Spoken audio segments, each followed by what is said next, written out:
Hello, bachcho. Let's read a question. A question says that a substance A is mixed with equal quantities of substance B and C. At the end of 1000 seconds, half of the mass of A has reacted. This is very important. Half of the mass of A has reacted. This line is very important. Now, our question asks what fraction of A will be left unreacted at the end of 2000 seconds?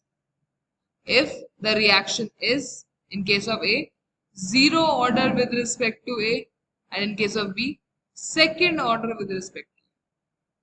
चलिए आराम से समझते हैं कि इस question में कि question कहना क्या चाहता है. क्वेश्चन कह रहा है कि कोई भी एक सब्सटेंस लिया मैंने A, उसमें इक्वल क्वांटिटीज में B और C मिलाया. नथिंग इंपॉर्टेंट, ठीक है, नॉर्मल रिएक्शन चल रही है. फिर उसने बोला कि at the end of 1000 second, जब 1000 सेकेंड्स बीत गए, तो मुझे देखने को मिला कि half of the mass of A has react, कि आधा मास जो ए का है वो रिएक्ट कर चुका. क्वेश्चन अब मुझसे पूछता है that what fraction of A will be left unreacted, कितना फ्रैक्शन ए का बचेगा unreacted at the end of 2000 seconds. At the end of 2000 seconds if the reaction is, पहले केस में जीरो ऑर्डर है और दूसरे केस में सेकेंड ऑर्डर है विद रिस्पेक्ट टू. क्वेश्चन को अटेम्प्ट करने से पहले जो हमारा की कॉन्सेप्ट है वो हम समझ लेते हैं. सो एक क्वेश्चन जो है वो केमिकल काइनेटिक्स चैप्टर का है. Question will deal with rate laws and half life. हमको पता होना चाहिए कि रेट लॉ क्या होता है फर्स्ट ऑर्डर रिएक्शन के लिए, जीरो ऑर्डर रिएक्शन के लिए, सेकंड ऑर्डर रिएक्शन के लिए, एंड हाफ लाइफ की इक्वेशन क्या होती है for all the order of reactions. चलिए क्वेश्चन अटेम्प्ट करना स्टार्ट करते हैं. पहले लिख लेते हैं कि क्या क्या चीजें हमें दी हुई है. देखिए, सबसे पहली बात, इस लाइन पे बहुत एम्फेसिस कीजिए.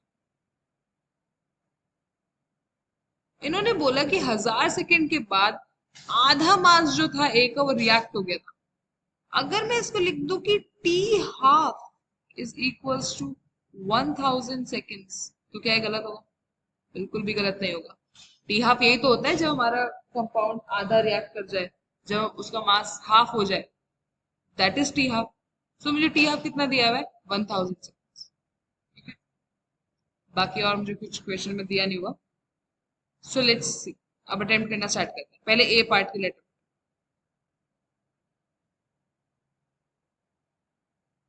ए पार्ट कहता है कि जो रिएक्शन है वो जीरो ऑर्डर है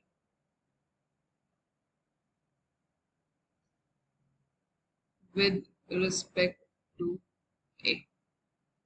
इसका क्या मतलब है कि जो रेट है वो ए पे डिपेंड ही नहीं करता. Rate is just equals to rate constant. अब देखते हैं कि क्या है. टी हाफ का formula for zero order reaction is A concentration divided by 2k. यहां से अगर मैं k की वैल्यू निकालना चाहूँ तो क्या निकलेगी? k is equals to a divided by 2 into T half. Value डाल दो टी हाफ की, a divided by 2 into what is my T half? 1000 seconds. बात सेकंड में है, अगर हर जगह सेकंड में दी हुई है तो कोई दिक्कत नहीं है, आपको यूनिट चेंज करने की कहीं पे भी जरूरत नहीं है. This comes out to a divided by 2000. ये मेरी k की वैल्यू आ गई. अब अगर मैं रेट लॉ लिखूं, या मुझे पता है कि जब मेरी जीरो ऑर्डर रिएक्शन होती है तो k is equals to R naught जो इनिशियल था माइनस आर जो कुछ टाइम के बाद हुआ divided by T. This is the amount reacted. जितना हमारा अमाउंट रिएक्ट हुआ होगा उसको मैं यहाँ पे अभी x से डिनोट कर दूँ. So this becomes x by T. Therefore k is equals to x by T. या फिर मैं और कैसे लिख सकती हूँ उसको रीअरेंज करके, x is equals to k. t is my time जिसपे मुझे निकालना है कि कितना अमाउंट रिएक्ट हो गया, and k is my rate constant जो कि मैंने अभी ये निकाला. यहाँ पे जरा मेंशन कर देते हैं कि जो रेट कांस्टेंट है उसकी यूनिट्स क्या है। जीरो ऑर्डर रिएक्शन के लिए जो रेट की यूनिट होती है वही रेट कांस्टेंट की यूनिट होती है, तो इसकी यूनिट बन जाती है मोल पर लीटर। अब जरा ये निकालते हैं कि कितना अमाउंट रिएक्ट हो गया है एट टी टाइम। तो x इज इक्वल्स टू के टी। मेरा k कितना था, k was a divided by 2000। और मेरा टाइम कितना है, जो टाइम दिया हुआ है जिससे मुझे पूछा है, इट इज 2000 सेकेंड्स। तो इनटू 2000, सो अमाउंट रिएक्टेड कितना आया, therefore x is equals to कितना आया, 2000 to 2000 कट गया, this comes out to be a। अब अगर मुझे निकालना हो कि फ्रैक्शन अनरिएक्टेड कितना बचा,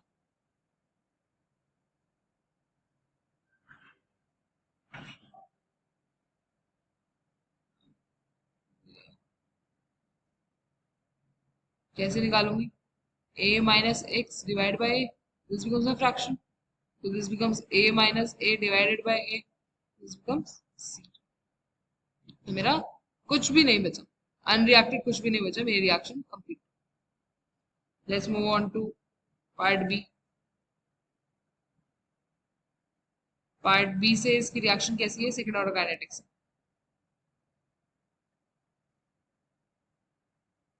सेकंड ऑर्डर, अब सेकंड ऑर्डर के लिए जो टी हाफ है वो क्या होता है, 1 डिवाइडेड बाय a इंटू के, या फिर अगर मैं k की वैल्यू लिखना चाहूँ तो k is equals to 1 divide by a into T half. This becomes 1 divided by 1000 a, और जो यहाँ पे k की यूनिट्स होती हैं वो होती हैं पर मोल लीटर सेकेंड इनवर्स। यहाँ से मेरी k की वैल्यू आ गई। अब अगर मैं इसका रेट लॉ लिखना चाहूँ तो वो क्या होगा, k is equals to 1 by T x, x is the amount जो रिएक्ट हो चुका है, a minus x, this comes out to be, अब k की वैल्यू डालू 1 bye 1000 a, so this is coming out to be 1000 a is equals to 1 by 2000 into x divided by a minus x। That's all। एक बार फिर से equation लिख देते हैं, 1 divide bye 1000 a, ये मेरी k की वैल्यू थी, 1 डिवाइड बाय 2000, 2000 सेकेंड्स मेरा t था, a divide by a minus x। यहां से जो मेरी इक्वेशन सॉल्व करके इसको निकलती है, this becomes 2a is equals to 3x। तो अगर मैं x निकालना चाहूं तो कितना बनेगा, 2/3a। तो जो मेरा अमाउंट रिएक्ट करा है वो कितना करा है, 2/3a। अब फ्रैक्शन निकाल लेते हैं कि कितना अनरिएक्टेड बचा।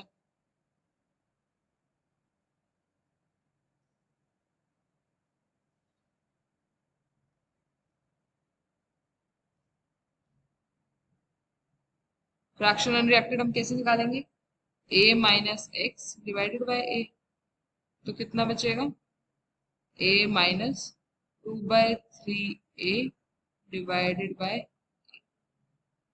this becomes